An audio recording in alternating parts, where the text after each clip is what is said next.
They say Colonel Everline treated the swamp like his own hunting ground, and human lives like game he could chase for fun. Most folks remember the screams, the gunshots, the way he smiled when someone begged, but no one talks about the year he chose two quiet girls, Nia and Sade, thinking they were weak, small, easy prey. He didn't know their mother taught them the old ways. He didn't know they came from a warrior bloodline strong enough to stand against armies. He didn't know the moment he released them into those woods. The hunt had already turned on him. Some swear the colonel's dogs refused to track them. Some say the girls moved like shadows, setting traps no child should know how to build. And some believe the swamp itself rose up to protect them. But here's the part that keeps people whispering even now. What started as his sport became their war. The colonel thought he was hunting children. He didn't know he was waking a legend. Before we go any further, comment where in the world you are watching from and make sure to subscribe, because tomorrow's story is one you don't want to miss. The fog rolled in before dawn like a living thing, thick and gray, and heavy enough to taste. It clung to the ground in sheets, blurring the edges of the cotton fields until the world became a flat, pale nothing. The air smelled of wet earth and rotting leaves. Somewhere in the distance, a rooster crowed. The sound fell dead against the mist. Nia stood in the dirt yard outside the quarters, her bare feet cold against the damp soil. She kept her eyes down. Around her, people shuffled into formation, men first, then women, then children old enough to work. No one spoke. The only sounds were footsteps and the occasional cough that someone tried to muffle. Roll call happened every morning at first light. The colonel demanded it. He said it kept order. Nia knew better. It kept them afraid. She felt Sade move beside her, shoulder touching shoulder. Her twin sister stood the exact same height, wore the same rough cotton dress, had the same dark skin and tight coiled hair pulled back with scrap fabric. To the overseers, they were interchangeable, identical, forgettable. That was the point. Nia listened to the hoofbeats before she saw the horse, heavy and deliberate, moving through the fog like a drumbeat. The sound made her stomach tighten, but she kept her face blank. She had learned that skill young. Show nothing. Feel everything. Remember. Colonel Barrett Everline emerged from the mist on a black mare. He sat tall in the saddle, dressed in riding boots and a long coat, despite the morning heat that would come later. His face was pale and angular, all sharp bones and cold eyes. He looked at the rows of people like a man inspecting livestock. "Count off," he said. His voice was flat, bored. The overseer, a thin white man named Crawford, walked the line with a ledger. He pointed at each person in turn. They called out their number. 37, 38, 39. When Crawford reached Nia, she said, 52. Sade said, 53. The colonel's eyes passed over them without stopping. He never looked at them long. They were small for 17. Quiet. They worked the vegetable garden, washed linens, kept their heads down. In 5 years of living on this plantation, the colonel had never once spoken directly to either of them. That was exactly how they wanted it. Crawford finished the count and nodded to the colonel. "All present, sir." The colonel said nothing. He sat on his horse and studied the line for a long moment, as if searching for something. Then he turned the mare and rode back toward the big house, disappearing into the fog like a ghost. People waited until the hoofbeats faded completely before they moved. Then the line broke. Everyone scattered toward their morning tasks, field workers to the cotton rows, house servants to the kitchen, stable hands to the barn. Nia and Sadie walked together toward the vegetable garden behind the smokehouse. Neither spoke until they were alone among the bean plants. "He's thinking about it," Sade whispered. Nia pulled a weed from the soil and dropped it in the basket at her feet. "Maybe. You felt it, the way he looked at everybody." Nia had felt it.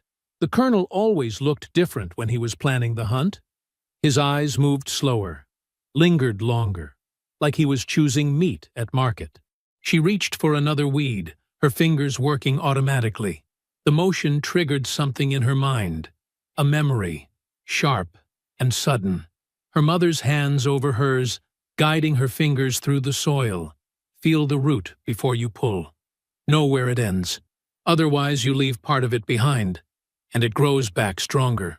Nia blinked. The memory faded. Sade was watching her. You thinking about Mama? Always. Their mother had been gone 3 years now. Sold south when the colonel needed money for new horses. But before she left, she had taught them things. Lessons disguised as chores. Balance, hidden in the way she showed them to carry water without spilling. Breathwork, woven into the rhythm of hoeing rows. Awareness, practiced through games of listening with eyes closed. Nia had not understood those lessons then. She understood them now. The morning passed in silence. They picked beans, pulled weeds, hauled water from the well. When the sun burned off the fog, the heat pressed down like a weight. Sweat soaked through Nia's dress, but she kept working. Beside her, Sade moved with the same steady rhythm. At midday, they ate cornbread and salted pork in the shade of the smokehouse. Around them, other people spoke in low voices. You hear about the hunt? Someone whispered. Crawford told the stable hands the colonel been cleaning his rifles. Lord have mercy.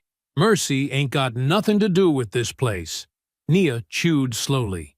She did not look at Sade, but she felt her sister's tension like a string pulled tight. That evening, after the work was done, everyone gathered in the quarters for supper. The quarters were a row of small cabins made from rough wood and clay. Each one housed a family or a group of workers. Nia and Sade shared a cabin with 2 older women who worked in the laundry. The women passed around a pot of beans and rice. Someone had managed to sneak a chicken from the yard, and the meat made the meal feel almost like a celebration. But the mood was wrong. People ate quickly. Parents kept their children close. He gonna announce it soon, one of the men said. His name was Joseph, and he worked in the fields. I can feel it in my bones. An older woman named Ruth shook her head. Every year, it's the same. Every year, we lose somebody. Who you think he'll pick this time? Don't matter who we think. Matters who he wants to break. Nia ate her beans and said nothing. Across the cabin, a mother held her son close, whispering prayers over his head. After dark, when the fires burned low and people retreated to their cabins, Nia and Sade lay side by side on their pallet. The 2 laundry women snored softly in the corner. Outside, crickets sang in the thick night air. Sade turned onto her side. It's coming, she whispered. Nia stared at the ceiling. Shadows moved across the wood from the moonlight outside. We stay ready. A dog howled in the distance, long and mournful, the sound cutting through the darkness. Nia knew that dog. It belonged to the colonel. He kept it chained near the barn. It only howled when the colonel walked the grounds at night. Footsteps, far away but deliberate. The colonel making his rounds, planning, preparing. Nia closed her eyes and steadied her breathing. In through the nose, out through the mouth, the way her mother taught her. Beside her, Sade did the same. The drums started before sunrise. Deep and hollow, the sound carried across the plantation like a heartbeat. Thoom, thoom, thoom. Nia woke to the rhythm, already knowing what it meant. Beside her, Sade's eyes opened in the darkness. Neither spoke. Around them, the laundry women stirred and sat up, their faces tight with dread. Lord Jesus, one of them whispered. The drums never sounded except for one reason. People stumbled from their cabins into the gray pre-dawn light, moving toward the yard in front of the big house. Nia and Sade walked together, their shoulders touching. All around them, families clustered close.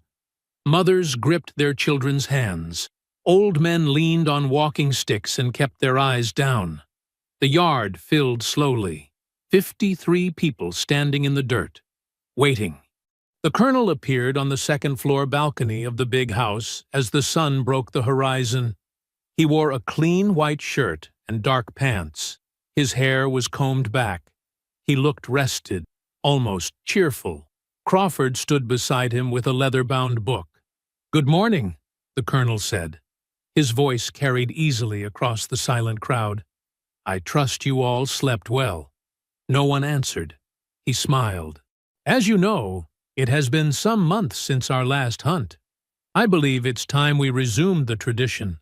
He paused, letting the words settle. "The woods have grown thick. The swamp needs tending, and I find myself in need of proper sport." Nia felt Sade's hand brush against hers. A quick touch, barely noticeable. The colonel gestured to Crawford, who opened the book. "The following will prepare themselves for departure at noon." Crawford read. Thomas Whitfield. A man near the front made a choked sound. His wife grabbed his arm. "Samuel Reed." A young field hand, barely 20, closed his eyes. "Marie Dubois." A woman who worked in the kitchen began to cry silently. "Peter Harrison." An older man who tended the horses stood very still. Crawford paused. The colonel leaned forward slightly, his eyes scanning the crowd with something like pleasure. "Nia," Crawford said. The world narrowed. Nia heard her name as if from a great distance. Around her, people turned to stare. Someone gasped. "Sade." Sadie's breathing stayed even, controlled, but Nia felt the tension in her sister's body like a coiled spring. The crowd stirred. Voices rose in confusion and disbelief. "Those girls ain't never done nothing. Why them? They just children." The colonel raised his hand. Silence fell immediately. "The selection process," he said, "is not a punishment. It is a privilege. These 6 have been chosen to test themselves against nature, against the wilderness." His smile widened. "Against me?" He looked directly at Nia and Sade, for the first time Nia could remember. His eyes were pale blue and cold. "Sometimes," he continued, "the most interesting hunts come from unexpected prey, the ones who seem harmless, fragile." He paused. "I'm curious to see what you're capable of when faced with true hardship." Nia kept her face blank, empty, but her right hand moved to her left wrist and tapped twice, quick and light. A code, a signal. Sade's left hand moved to her right wrist. 2 taps, in return. Steady. Stay sharp. The colonel turned away from the balcony. "You have until noon to say your farewells. Crawford will collect you then." He disappeared into the house. The drums stopped. For a moment, no one moved. Then the crowd surged forward, surrounding the 6 chosen people. Hands reached out. Voices overlapped in prayers and desperate advice. "Run fast. Don't look back. God be with you." Ruth pushed through the crowd and grabbed Nia's face in both hands. "You listen to me, child. You keep your head. You hear me? Don't let him see you break." Nia nodded. An old man pulled Sade close and pressed something into her palm, a small piece of folded cloth. "Root powder," he whispered. "For wounds." Before anyone could say more, Crawford and 2 other overseers moved through the crowd with rifles. "Clear out," Crawford ordered. "Back to your work. Now." The crowd scattered reluctantly. Families broke apart. Children were pulled away crying. The 6 chosen stood alone in the yard. Crawford gestured with his rifle toward the barn at the edge of the property. "Move." They walked in silence. Thomas, Samuel, Marie, Peter, Nia, and Sade. The barn was old and smelled of hay and animal waste. Inside, the colonel waited. He leaned against a wooden post, holding a polished rifle. "Welcome," he said, "to your new accommodations." The space was dim and windowless, except for gaps between the wallboards. A single lantern hung from a beam. The colonel walked slowly around the group, studying each person like a painter examining a canvas. When he reached the twins, he stopped. "Tell me," he said, Do you know why I chose you? Nia kept her eyes down. No, sir. Because you're invisible, he said, 17 years old, and I've never once noticed you. Never heard your voices. Never saw you step out of line. He leaned closer. That kind of invisibility is either cowardice or cleverness. I want to know which. Sade said nothing. Nia felt her sister's breathing stay measured and calm. The colonel straightened. You'll be released at dawn tomorrow. You'll have until sunset to reach the county line. If you make it, you're free. He smiled. You won't make it. He left the barn. The overseers followed, and the door slammed shut. A heavy lock clicked into place. Darkness settled over them. For a long time, no one spoke. Marie sobbed quietly in the corner. Thomas sat with his head in his hands. Peter paced near the wall. Nia moved to the back of the barn and sat down. Sade sat beside her, back to back, their spines pressed together. The position was familiar, grounding. Nia closed her eyes and let a memory surface. Her mother's voice, low and urgent, in the darkness of their old cabin. Back to back means you see everything. One watches north, one watches south. You cover each other. Always. Young Nia had asked, "Why we gotta learn this, Mama?" Her mother's hand had touched her cheek. "Because the world is full of hunters, baby girl. And I'm teaching you how to survive them." The memory faded. Sade shifted slightly. Her hand moved in the darkness, fingers tapping against the dirt floor in a rhythm. A pattern. Nia listened, recognized it. Their mother had taught them this language when they were children. Coded taps that meant words, ideas, strategies. Protect the group. Watch for chances. Stay together. Nia tapped back. Agreed. We lead. We survive. The night stretched long and sleepless. Marie's crying eventually quieted to ragged breathing. Thomas sat against the wall, whispering prayers under his breath. Samuel stared at nothing. Peter checked the walls repeatedly, looking for gaps, weaknesses, any possible escape route that didn't exist. Nia and Sadie remained back to back in their corner, unmoving. To anyone watching, they appeared to be resting. But beneath the stillness, their minds worked through possibilities, scenarios, strategies their mother had drilled into them year after year. The first rule, their mother had said, is never panic. Panic makes you stupid. Panic makes you dead. The darkness thinned gradually. Gray light seeped through the cracks in the barn walls. Dawn approached. Heavy footsteps crossed the yard outside. Voices called to each other. Dogs barked. The lock rattled. Nia's eyes opened. The barn door swung wide and morning light flooded in, harsh and blinding. Crawford stood in the doorway with two other overseers behind him. All three held rifles. "Get up," Crawford said. "All of you." They rose slowly, stiff from the cold ground. Crawford gestured with his rifle toward the door. "Out! Now!" They filed into the yard. The sun had just cleared the horizon, painting the sky in shades of orange and red. Nia counted 12 riders on horseback, forming a semicircle around the barn. The colonel sat at the center on a gray stallion, his rifle resting across his saddle.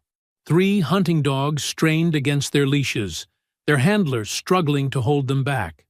The colonel looked fresh and eager, excited. "Here are the rules," he said. "You run. We hunt. You have until the dogs are released to get as far as you can." He pulled a pocket watch from his vest and checked it. "That gives you 10 minutes. I suggest you use them wisely." No one moved. The colonel's smile faded. "I said run." Samuel broke first. He turned and sprinted toward the tree line. Marie followed, stumbling. Then Thomas and Peter. Nia grabbed Sade's wrist, and they ran together, moving fast but controlled. Behind them, the colonel's laughter carried across the field. They reached the forest edge in seconds. The ground changed immediately from open field to dense undergrowth. Roots twisted across the path. Vines hung from branches. The air grew thick and damp. Ahead, Samuel crashed through the brush without thought, breaking branches, leaving deep footprints in the soft earth. Marie followed his path, gasping for breath. Nia pulled Sade to a stop behind a thick oak. The others kept running. "Wait," Nia whispered. Sade nodded. They pressed against the tree trunk and listened. Behind them, the colonel's voice carried through the morning air, giving orders to his riders. The dogs howled. 10 minutes is up," the colonel called. "Release them." The barking exploded into frenzied chaos. The hunt had begun. Nia touched Sade's shoulder and pointed left, away from the path the others had taken. They moved quickly but carefully, placing their feet on solid ground, avoiding loose leaves and dry twigs. Their mother's training guided every step. Sound travels, she had taught them. Every snap, every rustle tells a story. If you must move, move like water, smooth, silent. They found the others 20 yards deeper into the woods. Samuel had stopped, bent over and panting. Marie sat against a tree, her face pale. Thomas and Peter stood together, looking lost. "We gotta keep moving," Samuel started. "No," Nia said quietly. "They'll follow the noise you're making." Samuel stared at her. "What?" Sade stepped forward. "The dogs track sound and scent. You're giving them both." Behind them, the barking grew louder, closer. Nia moved to the center of the group. "Listen to me, all of you. We stay together, we survive. We panic, we die." She pointed to a thick grove of cypress trees ahead. "We go there, through the water. Water hides scent." "I can't swim," Marie said. "It's shallow," Sade said. "Knee-deep. We walk, slow and quiet." Thomas looked between the twins. "How do you know this?" Nia didn't answer. She turned and headed toward the grove. After a moment, Sade followed. The others had no choice. They followed too. The ground sloped downward into a shallow swamp. Dark water pooled between the cypress roots. Moss hung from branches like torn curtains. Nia stepped into the water first. It rose to her calves, cold and thick. She moved forward carefully, testing each step before putting her weight down. Behind her, the group followed in a single line. Marie whimpered but kept moving. Samuel's breathing was loud and ragged. "Breathe through your nose," Sade whispered to him. "Long and slow. Save your strength." They waded deeper into the swamp. The dogs' barking grew more distant, then confused. The sound scattered in different directions. Nia remembered her mother's hands guiding hers through mud, teaching her to feel the difference between solid ground and soft, sinking earth. She remembered learning to read the forest, which plants grew in shallow water, which trees had strong roots, where the land would hold and where it would swallow. "Your ancestors knew these things," her mother had said. "This knowledge is in your blood. You just have to remember." They walked for an hour through the water, moving parallel to solid ground, but never leaving the swamp. Behind them, the hunting party's voices rose in frustration. The dogs had lost the trail. Finally, Nia led them onto a dry rise beneath a massive fallen tree. The trunk had uprooted years ago, creating a natural shelter. She climbed under first, checking for snakes. Finding none, she gestured for the others to follow. They crawled into the space one by one. It was tight, but dry. Above them, the thick trunk and root system created a roof. Samuel collapsed immediately, shaking. Marie pulled her knees to her chest. Thomas closed his eyes.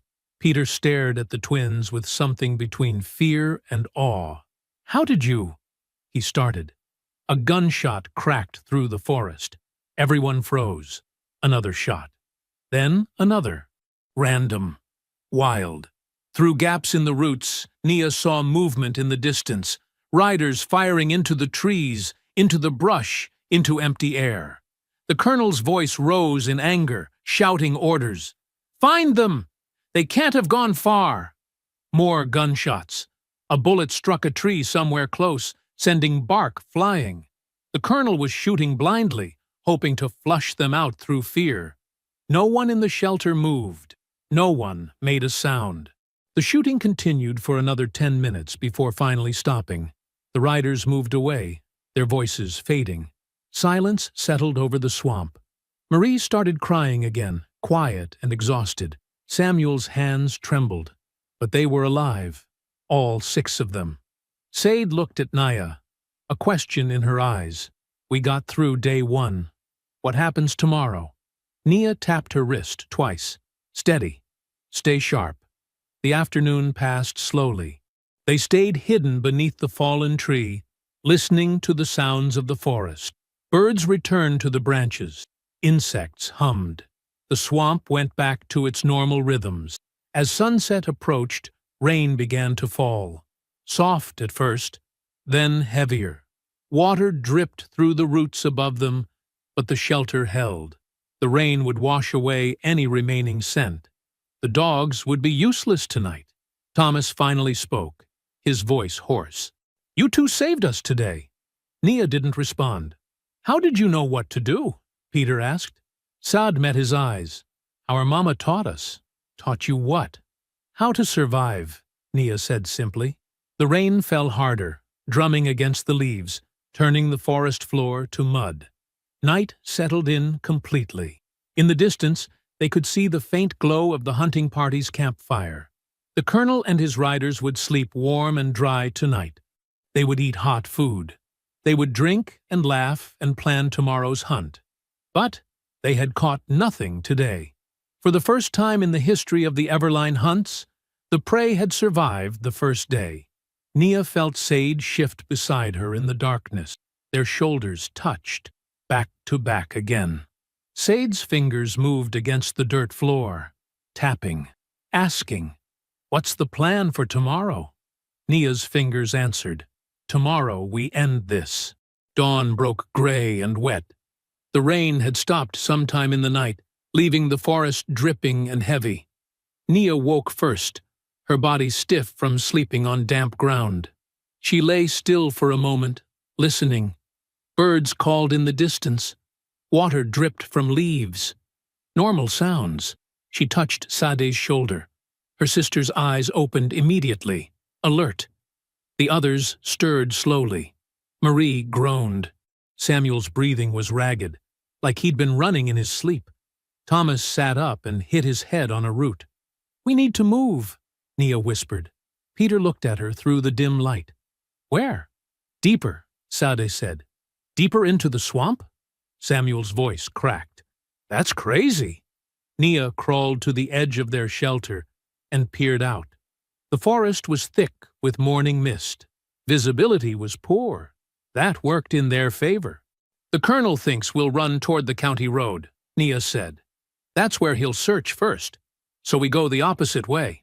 "But that takes us further from freedom," Thomas said. "It keeps us alive," Sadie answered. They crawled out one by one, muscles protesting.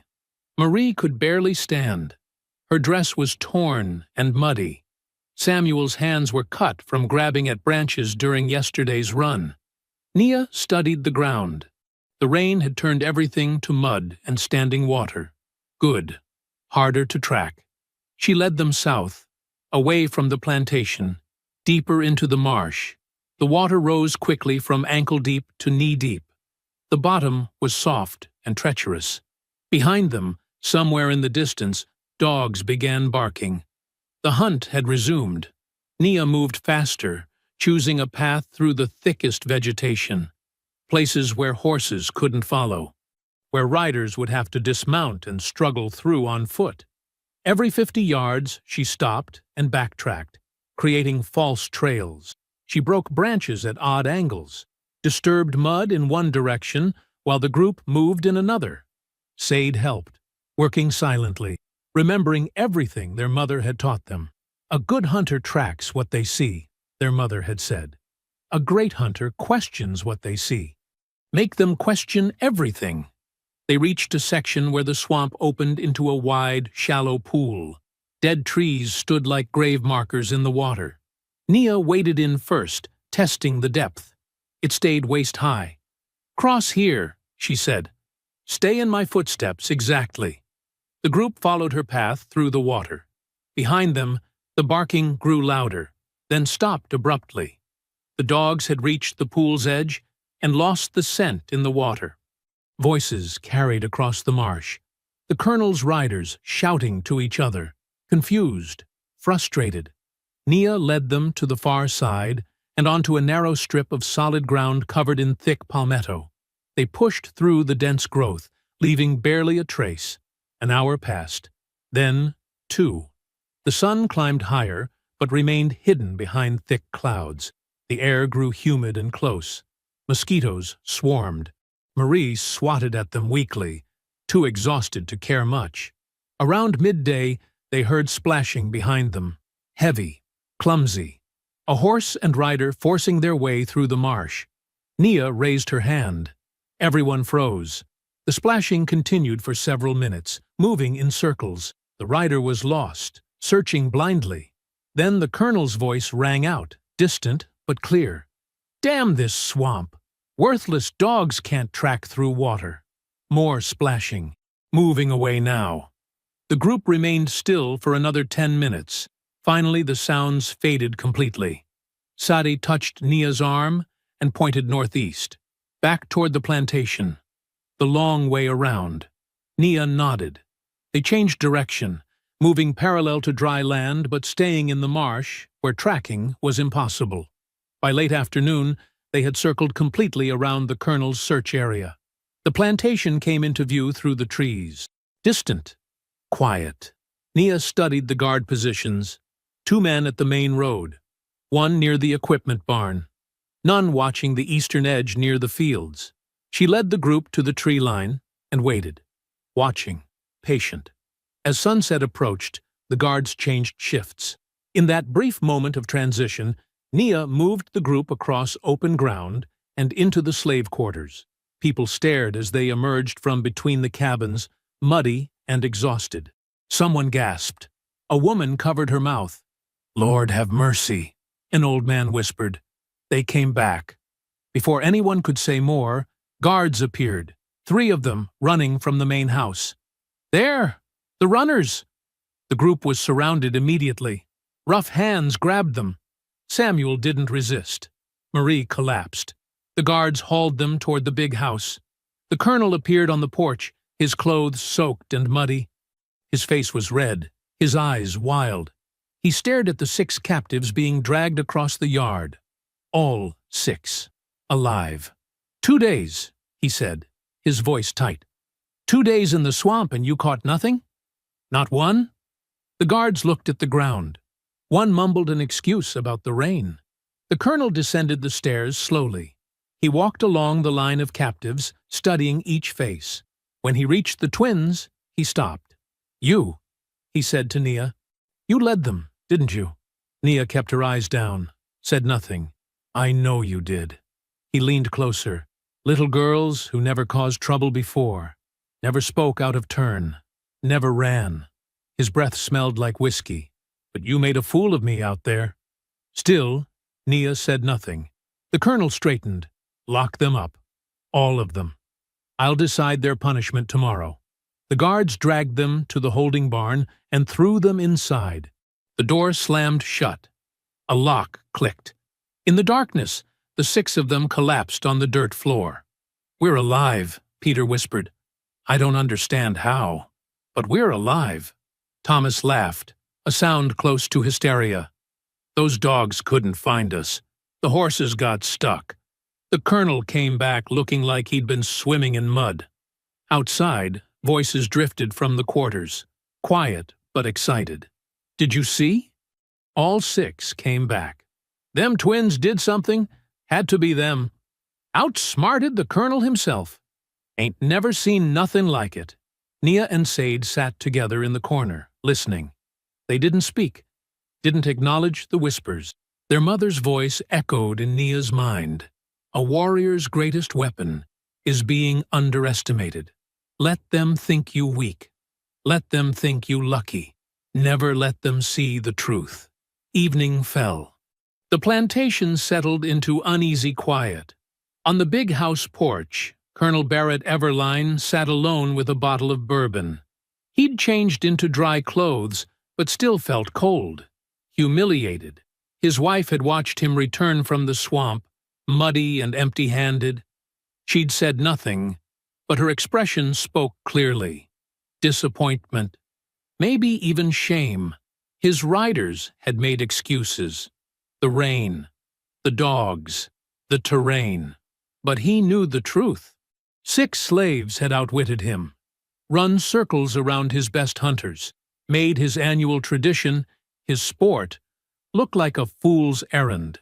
And worst of all, they were just children, 2 of them barely more than girls. He poured another drink and stared toward the dark tree line.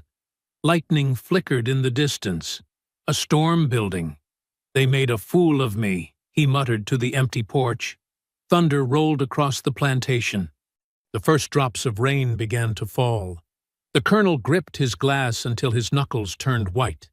He thought of those 2 girls, the way they'd kept their eyes down, the way they'd said nothing, like they had secrets, like they were hiding something.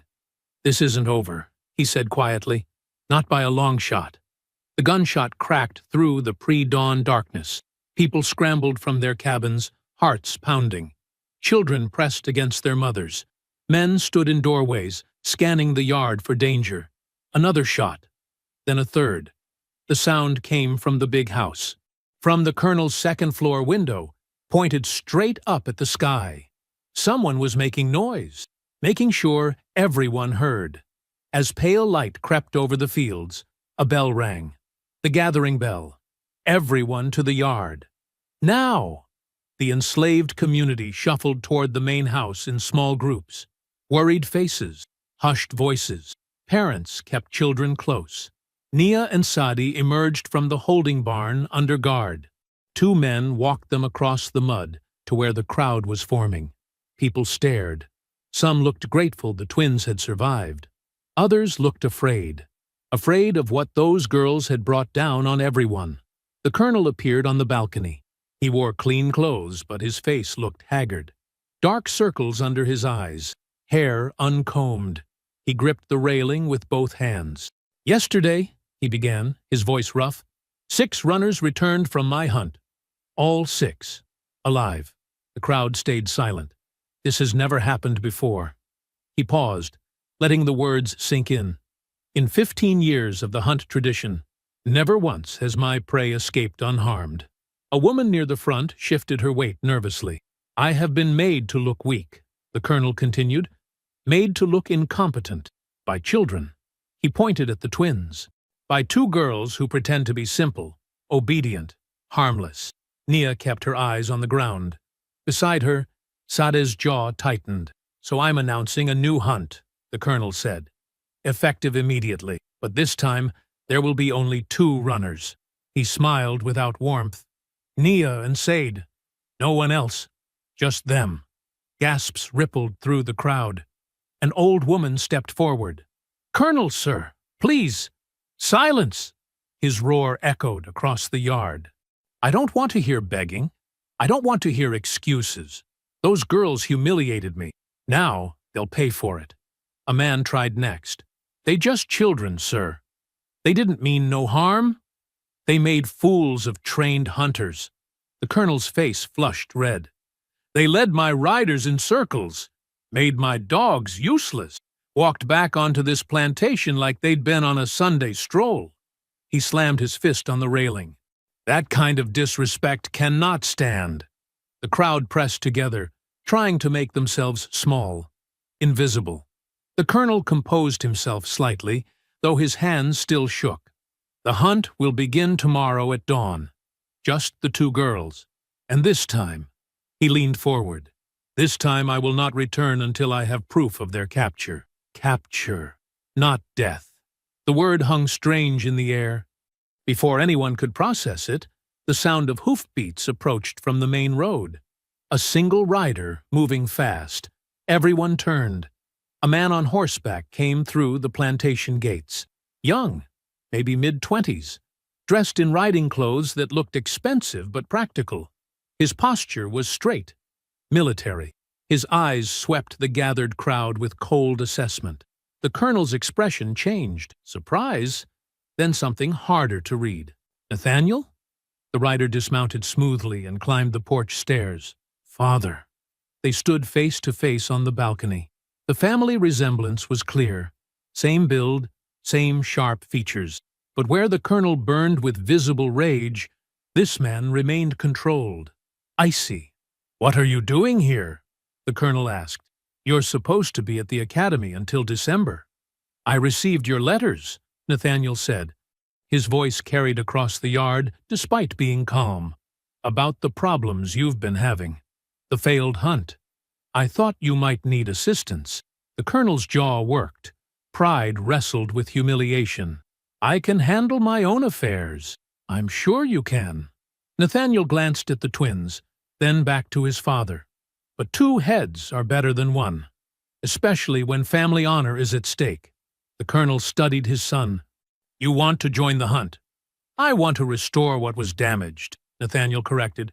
"Your reputation. Our name." He paused. "I also think killing them would be wasteful." That drew attention. Several people in the crowd exchanged confused looks.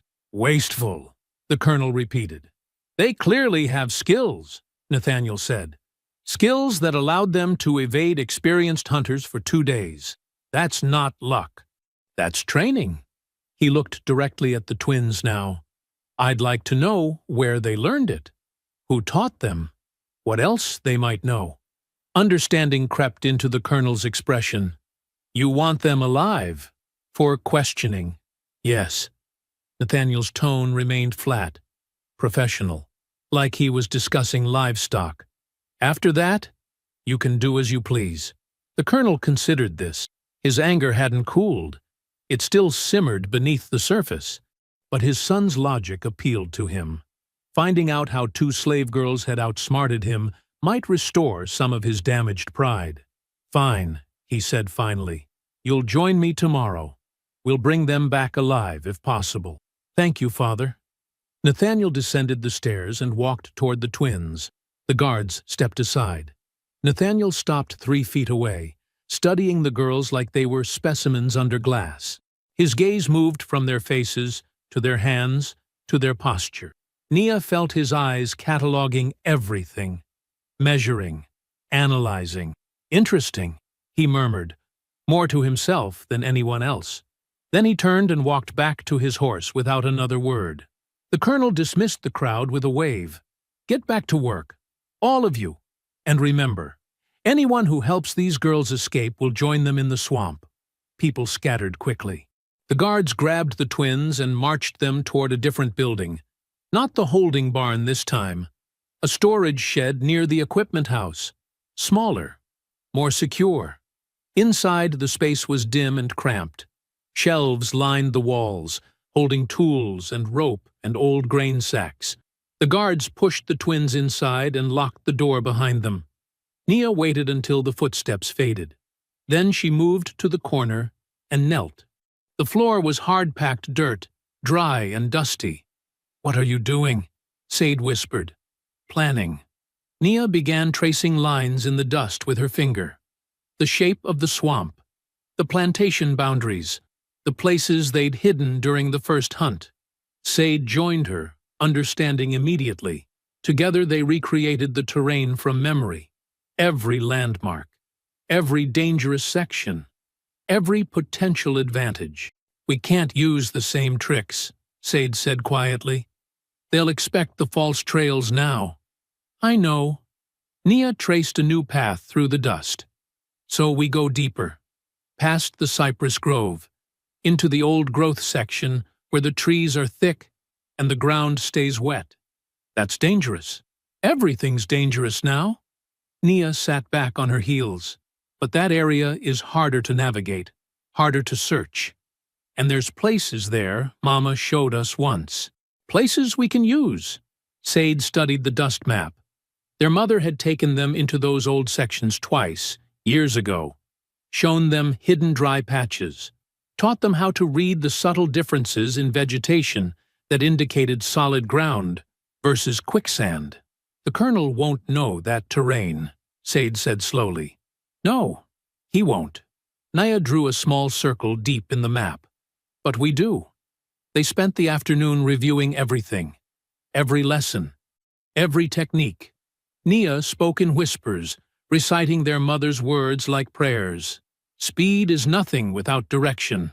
Strength is nothing without strategy. When you are small, you must be smarter. When you are outnumbered, you must be invisible." Outside, the plantation continued its daily rhythms. Overseers shouted. Tools clanged. The sun moved across the sky. Inside the shed, 2 girls prepared for war. Evening came. The light through the gaps in the walls turned orange, then purple, then black. Nia and Sade sat together, backs against the wall, waiting. Footsteps approached near midnight. Slow, deliberate. A key turned in the lock. The door opened. Nathaniel stood silhouetted against the moonlight. He held a lantern that cast harsh shadows across his face. He didn't enter, just looked at them from the doorway. Neither twin moved. He studied them for a long moment. His expression revealed nothing. Then he raised the lantern slightly, examining their faces more closely. "You're not afraid," he observed. "You should be." Still, they said nothing. "My father is driven by rage," Nathaniel continued. "That makes him predictable, sloppy." He tilted his head slightly. "I am not my father." The lantern light flickered. Shadows danced across the walls. "Tomorrow will be different," Nathaniel said. "Whatever tricks you used before won't work. I've studied tracking, real tracking, not the amateur methods my father uses." He paused. "I will find you, and when I do, you will tell me everything." He stepped back and closed the door. The lock clicked. His footsteps faded into the night. Sade waited a full minute before speaking. Her voice came out barely above a breath. "He's more dangerous than his father." Nia nodded slowly in the darkness. "Yes," she whispered. "He is." Pre-dawn cold settled over the plantation like a held breath. Frost touched the grass in patches, visible only where lantern light caught the edges. Guards moved through the darkness, boots crunching softly on frozen ground. They came for the twins before sunrise. The storage shed door swung open. 2 men stepped inside, rifles ready. "Time to go," one said. His voice was flat, tired, like he'd done this too many times before. Nia and Sade stood without resistance. They'd been awake for hours, reviewing their mental maps, preparing. The guards marched them across the yard, past the quarters where faces pressed against window cracks, past the well where someone had left a water bucket sitting crooked on the stone rim, past the equipment barn where tools hung like silent witnesses. The forest edge waited ahead, dark, dense, promising nothing. Colonel Everline sat mounted on his stallion, rifle across his lap. His face looked haggard in the pre-dawn light. Too much whiskey, not enough sleep. Rage had burned through him all night, leaving ash and determination. Beside him, Nathaniel sat perfectly straight, on a gray mare. His riding clothes were clean. His rifle was oiled and checked. His eyes tracked the twins' approach with calm focus. Behind them, 6 riders waited, all armed, all experienced hunters from neighboring plantations, brought in specifically for this. The dogs were different too. Not the regular plantation hounds. These were tracker dogs, lean, scarred animals trained to follow scent through water and mud. They pulled at their leads, whining softly. One of the guards pushed the twins forward. "Here they are, sir." The colonel looked down at them. His hatred was visible, carved into every line of his face. 15 minutes, he said. "Then we're coming." Nathaniel leaned forward slightly in his saddle. "Don't bother trying the same tricks. We've accounted for false trails this time." Nia met his eyes briefly, said nothing. "Go," the colonel barked. The twins turned and walked into the forest. Behind them, someone started counting down the minutes. They moved quickly at first, putting distance between themselves and the forest edge. The darkness was complete here, but their feet found the path by memory and feel. Sade led. Nia followed 3 steps behind, already scanning for the first location. They found it near a fallen cypress, a spot where the ground dipped and thick roots crossed overhead like a natural ceiling. Nia knelt and began working quickly, pulling thin vines from a cache they'd hidden days ago during their first escape. She strung the first tripwire low across the path, barely visible even in daylight, at ankle height, secured between 2 trees with enough tension to catch, but not snap. Sade kept watch, listening to the forest wake up around them, birds starting their morning calls, wind moving through upper branches. "Done," Nia whispered. They moved on. The second trap took longer. They found a natural depression in the path, a place where water pooled during rain. Now it was just mud and leaves. Nia knelt again, this time digging quickly with her hands. She created a shallow pit, then lined it with sharpened sticks pushed point up through the mud. More leaves went over the top. Natural camouflage. "How long?" Sade asked. 10 minutes, maybe. Nia wiped her hands on her dress. "They'll come fast at first." Confident. They continued deeper into the swamp. The ground grew wetter. Cypress knees jutted from standing water. Spanish moss hung in curtains from overhead branches. Here they split a bay tree branch and crushed the leaves, rubbing the oil on their clothes and skin. The sharp scent would confuse the dogs, make them second-guess the trail. Then Nia did something clever. She took the remaining leaves and scattered them along a side path that led toward deep water, a false trail. The dogs would follow it straight into a flooded section too deep for horses. Behind them, distant voices rose. The 15 minutes had ended. The hunt had begun. They climbed. Their mother had taught them this. When hunted on flat ground, go vertical. Most people never look up. The twins found a massive live oak with branches spreading wide and thick.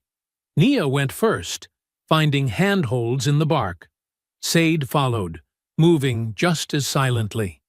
They climbed until they were 30 feet off the ground, hidden in a cluster of branches and resurrection ferns. From here they could see the path below clearly. And wait. The first sounds came within the hour. Dogs baying. Men calling to each other. The crash of horses moving through underbrush.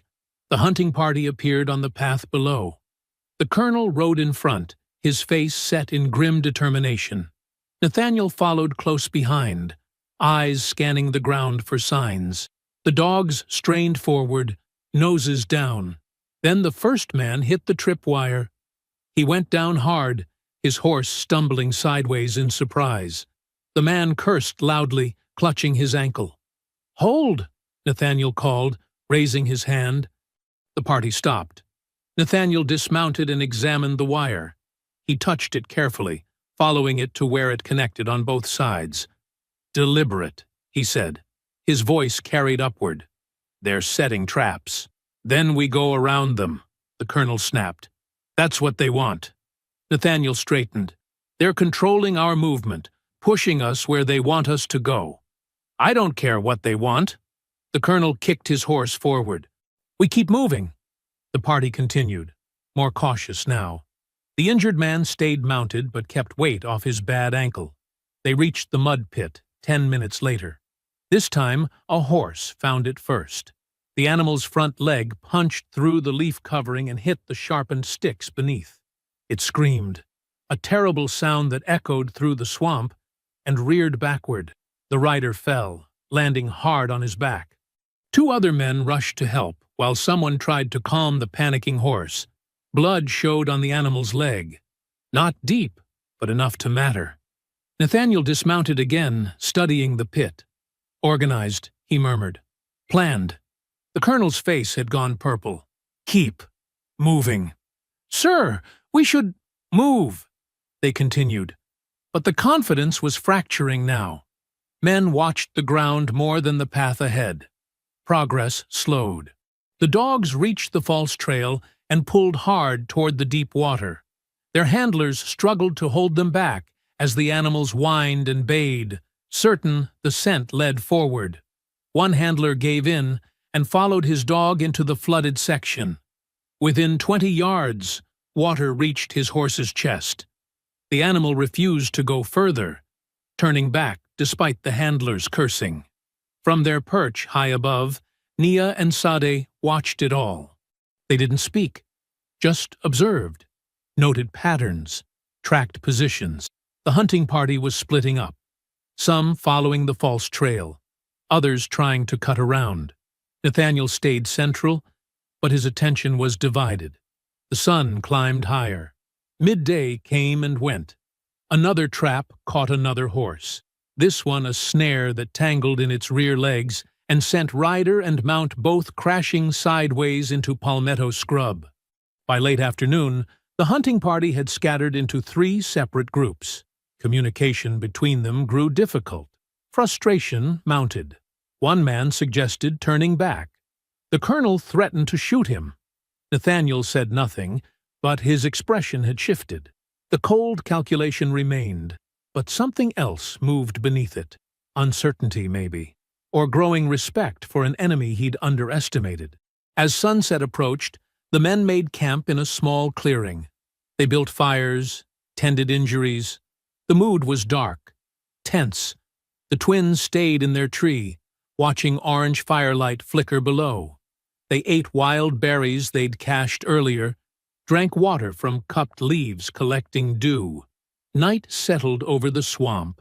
The fires became small points of light in vast darkness. Nia shifted slightly on her branch. She looked at Sade. "Tomorrow he breaks," she whispered. Sade's teeth showed white in the darkness. Not quite a smile. Something harder. "Tomorrow we strike." Morning came wrapped in fog so thick it turned the forest into something unreal. White mist hung between the trees, muffling sound, distorting distance. The air felt heavy, damp, clinging to skin like wet cloth. The hunting party woke cold and sore. Injuries from the previous day had stiffened overnight. Men moved slowly, testing twisted ankles and bruised ribs. The dogs seemed subdued, less eager than before. Nathaniel stood apart from the others, studying a rough map he'd sketched the previous evening. His jaw was tight with concentration. When the colonel approached, he didn't look up. "We're splitting into 2 groups," Nathaniel said. "You take the western path with 4 men. I'll circle east with the others. We'll trap them between us." The colonel's eyes were bloodshot, rimmed with dark circles. "You think you can outsmart 2 girls? I think we need strategy instead of rage." Nathaniel folded the map. "They know these woods better than we assumed. We adapt, or we fail again." The colonel spat into the dirt. "Fine. But when we find them, they're mine." "Understood." They divided. The colonel took the larger, louder group. Men on horseback crashing through underbrush. Dogs baying at every scent. Nathaniel took 2 experienced trackers and moved quietly, deliberately, reading signs the others would miss. From high in a water oak 200 yards away, the twins watched the split happen exactly as they'd predicted. Sade touched Nia's wrist. 3 taps. The signal.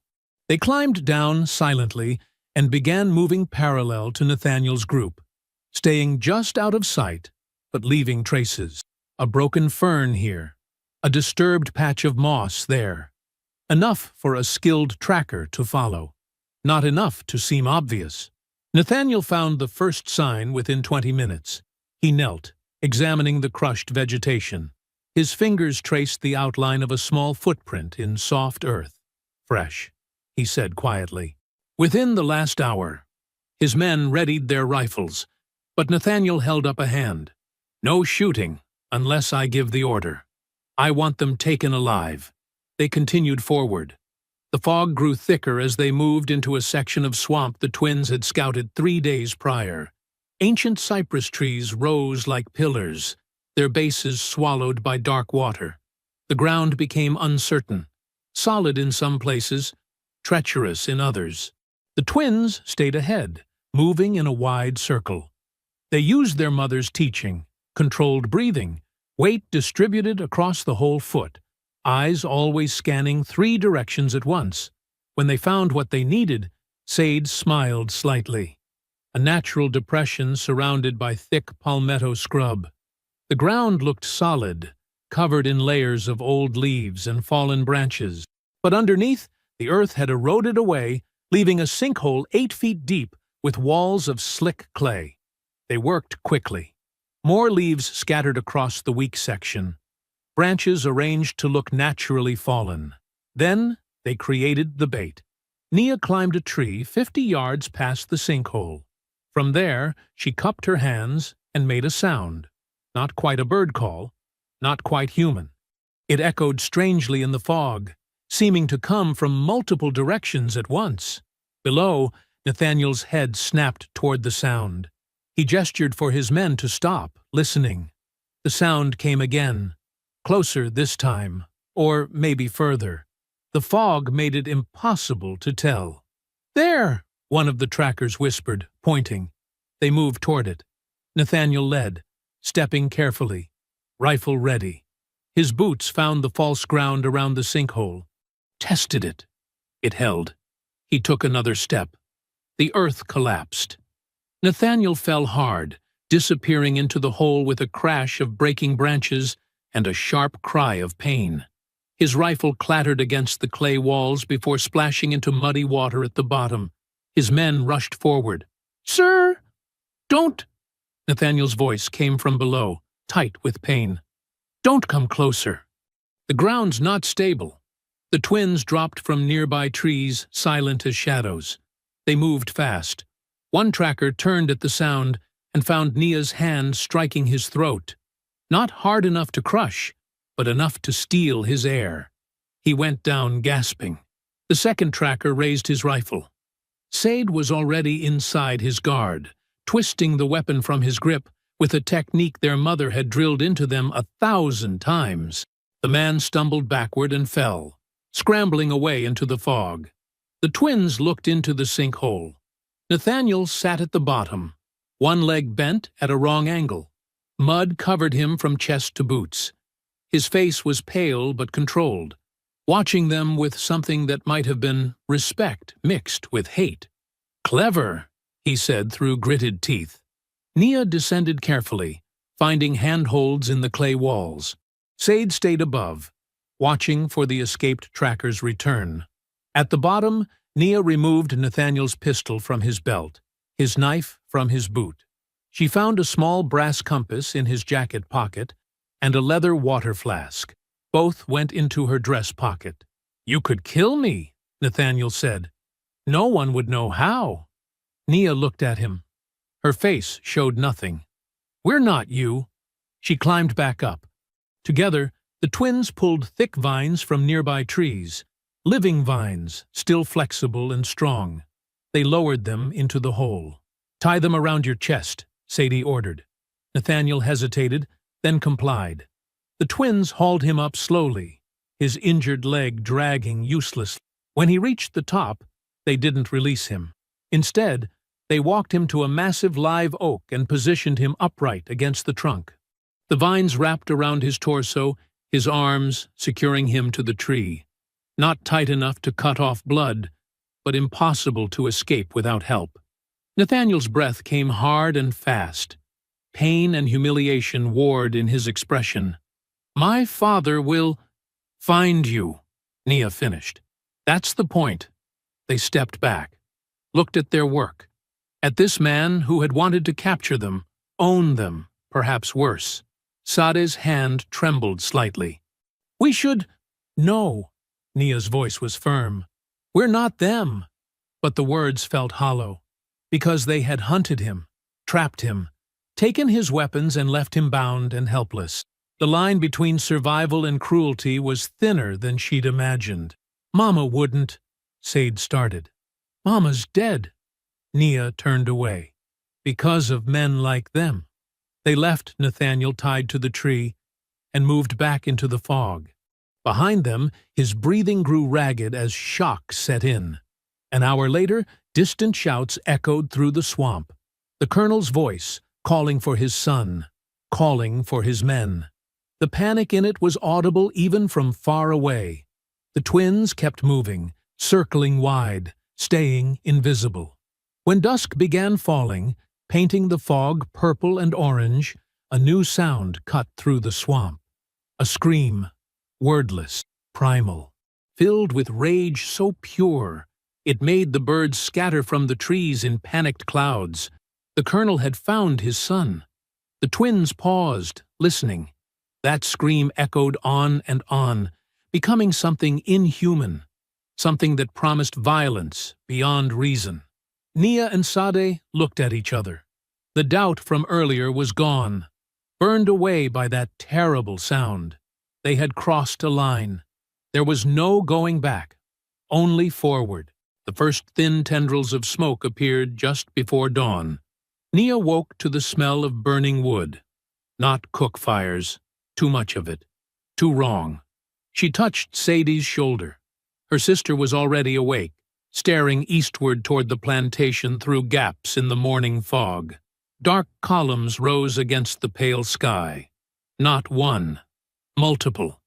Thick black smoke that spread and merged into a poisonous cloud. The quarters, Sadie whispered. They ran. Not toward the plantation, too dangerous, but to higher ground, where they could see clearly. Their feet found familiar paths even in the weak light. Within minutes, they reached a limestone ridge that overlooked the plantation from a safe distance. What they saw turned their stomachs. The colonel had ordered cabins burned. Not all of them, specific ones, families connected to the twins. The old woman who'd braided their hair as children. The blacksmith who'd sometimes slipped them extra food. Young children who'd played with them years ago. People ran from burning structures carrying whatever they could grab. Others tried forming bucket lines from the well, but armed overseers kept them back with rifle butts and threats.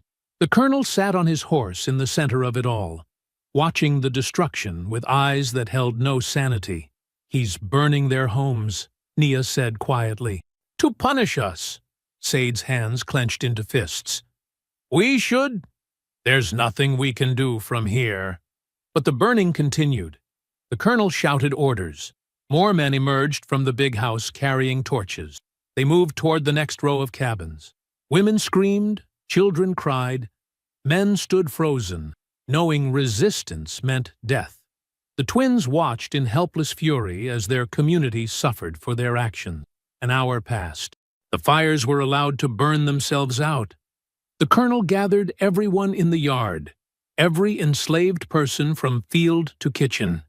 His voice carried even to the distant ridge. This stops when they're caught, he roared. Every day they hide is another day of suffering. Bring them to me and it ends. Protect them, and you all burn. He rode to the plantation gates. More riders arrived. Men from neighboring estates, hired trackers, even a county sheriff. The colonel gave them instructions, gesturing toward the roads leading away from his land. Roadblocks. No one would be allowed to leave. The entire county was being sealed. Sade turned away from the sight, her jaw working. We did this. He did this. Because we embarrassed him. Because we fought back. Sade's voice cracked. Maybe we should just give ourselves up? Nia grabbed her sister's arm. You think that saves them? You think he stops with us? I think our people are suffering because we played games in the swamp. We survived. That's not a game. That's what Mama taught us. Mama taught us to protect our people. Sade pulled free, not get them killed. The words hung between them. Below, smoke still drifted across the quarters. Families huddled in groups, homeless, terrified. Nia's throat felt tight. We can't undo what happened. We can only move forward. Forward to what? To ending him. Sade looked at her sister. Really looked. Saw something new in Nia's face. Something harder than before. You mean kill him? I mean stop him from ever hunting again. From ever burning another home. From ever. Nia's voice dropped to almost nothing. From ever doing to someone else what he's done to us. The sun broke through the fog, warming the air. Birds began their morning songs, indifferent to human suffering. Sade was quiet for a long moment. Then she nodded once. How? The cache we prepared. The trading post ruins. Nia turned inland, away from the plantation. We lead him there. We use everything Mama taught us. And we finish it. They moved fast through terrain they knew better than the Colonel's men ever could. The swamp had been their training ground for years. Every hidden path, every solid crossing, every dangerous section marked in their minds. The cache was buried beneath a fallen cypress 3 miles from the plantation. They'd prepared it during the week before the first hunt, when their mother's warnings had finally made sense, when they'd understood that someday they might need to fight. Sade dug while Nia kept watch. The earth came away easily, revealing oiled cloth wrapped tight around their supplies. Inside, sharpened branches hardened in fire, stones with edges like knives, lengths of strong vine, a small jar of rendered animal fat mixed with crushed glass, something their mother had called warrior's blessing in the old language. Applied to surfaces, it made them treacherous. They divided the supplies between them, concealing everything in pockets and folds of their dresses. When they finished, thunder rumbled in the distance. Dark clouds gathered overhead, moving fast. "Storm coming," Sade said. "Good. He'll be angrier, less careful." They headed toward the old trading post ruins. The structure had burned decades ago, leaving only stone foundation walls and a partially collapsed chimney. But the area around it was perfect, open enough to prevent ambush, surrounded by unstable ground that looked solid, but wasn't. The rain started as light mist. Within minutes it became a steady fall. Within an hour, a downpour that turned the swamp into a maze of running water and slick mud. The twins reached the ruins and began preparing. Sharpened branches positioned at shin height in tall grass. Stones placed along what looked like safe paths. The warrior's blessing spread across fallen logs that appeared sturdy. Behind them, voices carried through the rain. The Colonel's men spreading through the swamp in a final desperate sweep.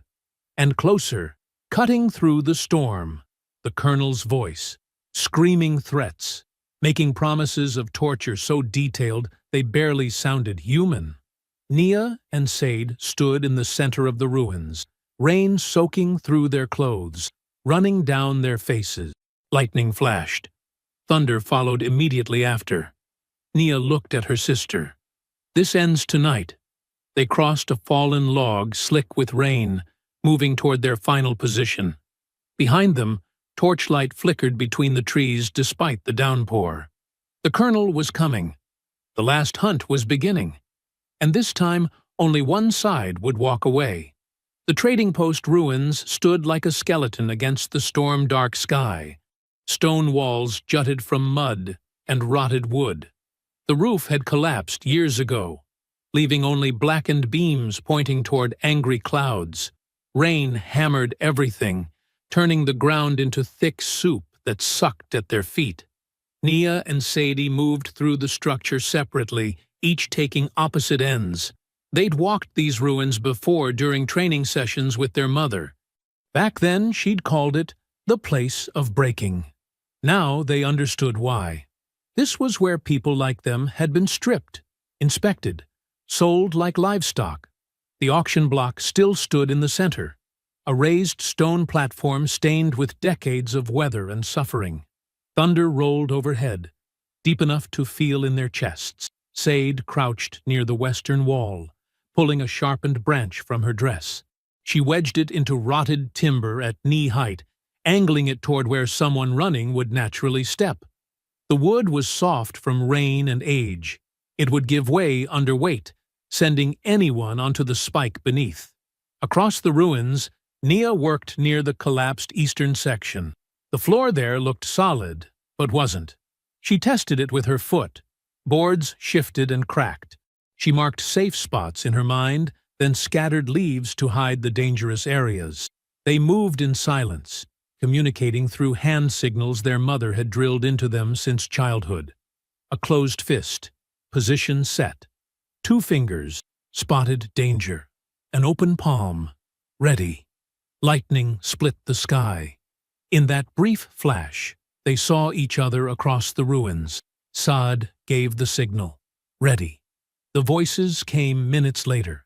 Men crashing through underbrush, cursing the storm and mud. But one voice rose above the others. Raw, broken, barely recognizable as human. The colonel. Find them! They're here! I can feel it! Trap the entrances!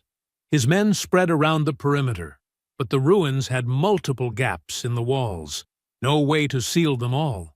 The storm made visibility worthless beyond a few yards. The twins waited, controlling their breathing the way their mother taught. In through the nose, slow and steady. Out through barely parted lips. Let the heart rate drop. Let the body become still as stone. The colonel entered from the north entrance, rifle raised, clothes soaked black. Rain streamed from his hat brim. His face held an expression beyond fury, something animal and desperate. I know you're here. He spun in a circle, pointing his rifle at shadows. Come out and I'll make it quick. Hide and I'll... Nia clicked her tongue once. A soft sound, barely audible over the rain. The colonel whipped toward it, firing. The shot went wide, hitting nothing but rotted timber. Splinters exploded. From the opposite side, Sade made the same sound. The colonel spun again, firing twice. One shot hit the auction block, sending stone chips flying. The other disappeared into darkness. Games! He screamed. You think this is a game? Another click. This time from behind him. He turned so fast he slipped on the wet floor, catching himself against a wall. His rifle barrel dipped, filling with rain.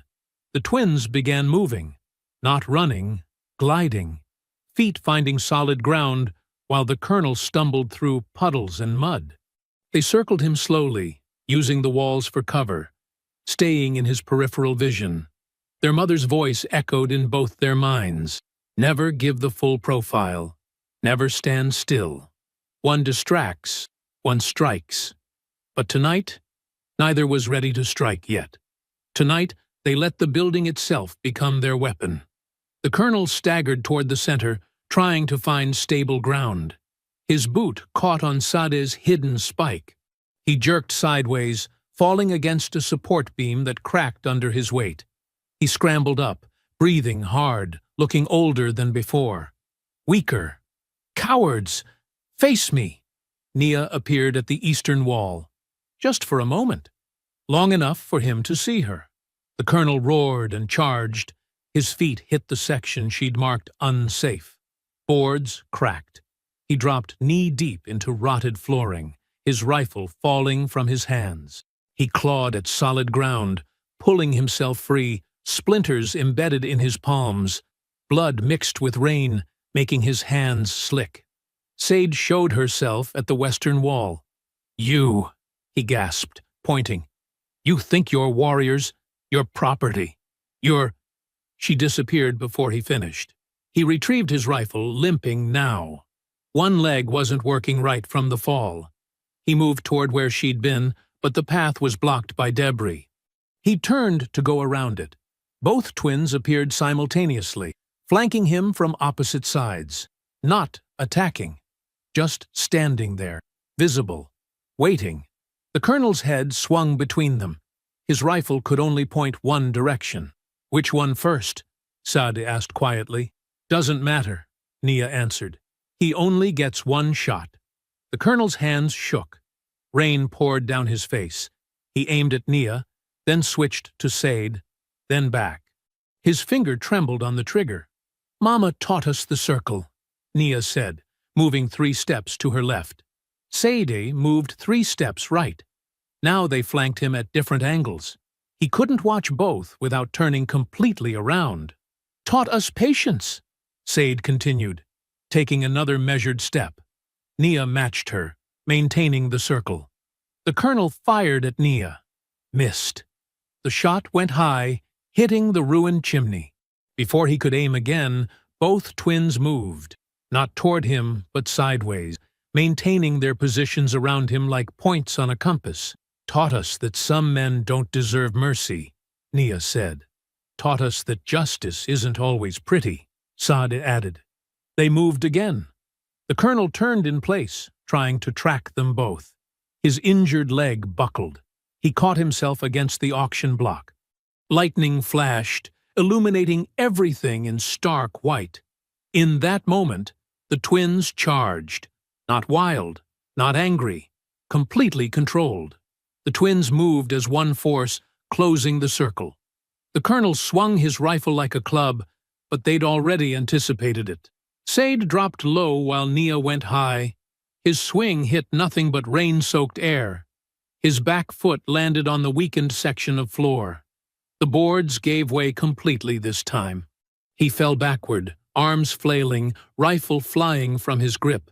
His body crashed through rotted timber and landed hard on stone foundation below. The sound echoed through the ruins, then silence, except for rain. The twins stood at the edge of the collapsed floor, looking down. The colonel lay sprawled among broken beams and old iron chains, the same chains that had once held people during auctions. His chest rose and fell in shallow gasps. Blood pooled beneath his head. He tried to speak. Only a wet, choking sound came out. Said knelt at the edge of the hole. She pulled something from inside her dress, a small leather cord their mother had worn. She held it where he could see. "This belonged to a warrior woman," she said quietly. "A woman you treated like an animal. A woman who survived your cruelty long enough to teach her daughters everything she knew." The colonel's eyes focused on the cord, then on Said's face. Something flickered there. Recognition, maybe, or just dying confusion. "You thought we were nothing," Nia added, kneeling beside her sister. "Thought we were weak, because we stayed quiet, because we obeyed. But warriors know when to hide their strength," Sadeh continued. "Know when to wait, when to watch, when to strike." Thunder rumbled, softer now. The storm was passing. The colonel's hand moved slightly, reaching toward them. Whether for mercy or violence, they'd never know. His arm fell back. His chest stopped rising. The twins stood together in the rain. Nia whispered words in their mother's language. A farewell for warriors, a release of spirits. Not for the colonel, for themselves, for the girls they'd been before tonight. They left through the southern entrance as dawn began breaking through storm clouds. The walk back toward the plantation took hours. Their bodies ached. Their clothes were torn and muddy, but their steps stayed steady. When they emerged from the tree line at sunrise, chaos greeted them. The plantation yard filled with confused movement. Enslaved people ran between cabins, gathering belongings in makeshift bundles. Guards who remained looked uncertain, weapons lowered, waiting for orders that wouldn't come. Near the main house, Nathaniel sat slumped on the porch steps. His injured leg was bandaged poorly, his face pale with pain and shock. When he saw the twins, his hand moved toward his belt, but no weapon hung there. They'd taken it days ago. He stared at them, then looked away. No chase came, no orders, no threats. The power had broken. Families began gathering near the quarters as word spread that the twins had returned. Faces showed fear, hope, exhaustion. Old Mary, who'd delivered both girls 17 years ago, pushed through the crowd. "The colonel?" she asked quietly. Nia met her eyes. "Dead." The word moved through the crowd like wind through grass. Some people cried. Others stood silent, not quite believing. A few young men looked toward the main house, hands curling into fists. "No," Sadi said firmly, reading their intentions. "No more blood today. We leave. All of us. Now." "Leave to where?" someone called out. "The deep marsh," Nia answered. "There are settlements, free people. They've lived hidden for years. Children can't make that walk," a mother protested, clutching her daughter close. "Yes, they can," Said said. We'll carry the smallest. The elderly ride in carts. We move together or not at all. Old Mary nodded slowly. Your mama once told me there were free places in the swamp. Said her people knew how to disappear when they needed to. She was right, Nia confirmed. And she taught us the way. The community moved quickly after that. People grabbed what mattered. Family quilts, tools, small portions of food.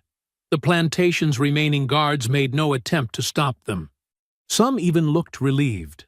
By mid-morning, a long line of people moved into the woods.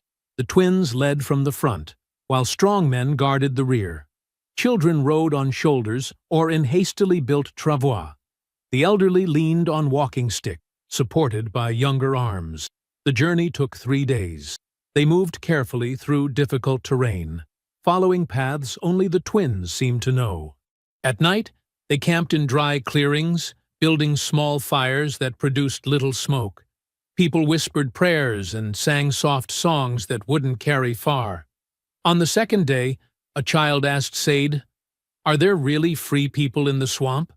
"Yes," she answered, adjusting the boy's position on her hip. "People who chose freedom over chains, who built homes where chains couldn't reach. Will they let us stay?" "Yes." The boy considered this. "Because you're strong?" "Because we're family," Nia said from nearby.